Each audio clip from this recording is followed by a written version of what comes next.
Your Reflection Is Not You by HoneyTheCatIsMissing. Have you ever made funny faces in front of the mirror? Well, I'll tell you why you think it's fun. It's a game. In Simon Says, you need a friend who will follow your every direction. This is essentially what you're doing in front of the mirror. Simon says, smile. You're not saying it out loud, but you could just as well be thinking it. It's your closest friend. Disagree? Go play in the dark, where it can no longer track your expressions as accurately. You won't be comfortable for long. Last October, I woke up in the middle of the night. I felt a bit confused. My alarm wouldn't go off until hours later. I sat up in my bed. Suddenly there was this dry, cracking sound. Couldn't tell from where or what. I suspected it had come from outside the house. My feet hit the floor, and I walked to the window beside my bed. Complete darkness outside. The window reflected everything in the room clearly. Everything except me. No, that wasn't right. My reflection was still sleeping in my bed. I stared at this thing in terror. Another cracking sound. It came from the bed. I quickly turned around. It was empty. I was absolutely terrified.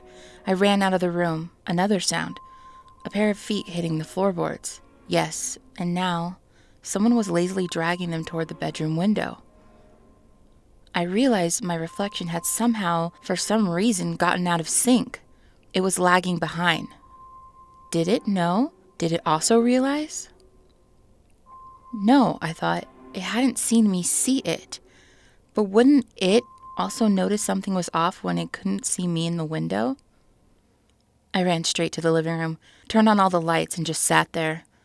I refused to look into any surface where I'd be able to see my own reflection play catch-up with me.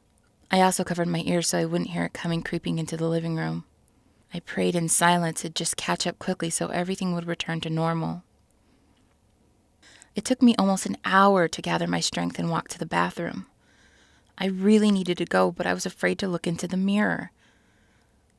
I looked at it for 1 second. It seemed normal. It had caught up.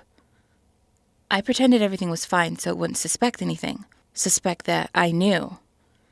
I pretended to just give it a quick glance and smile like usual before turning off the lights. This is what I've continued to do ever since. I don't think it's figured out my secret yet, but I still sometimes try to see if it ever hesitates to move in the corner of my eye while it thinks I'm not looking.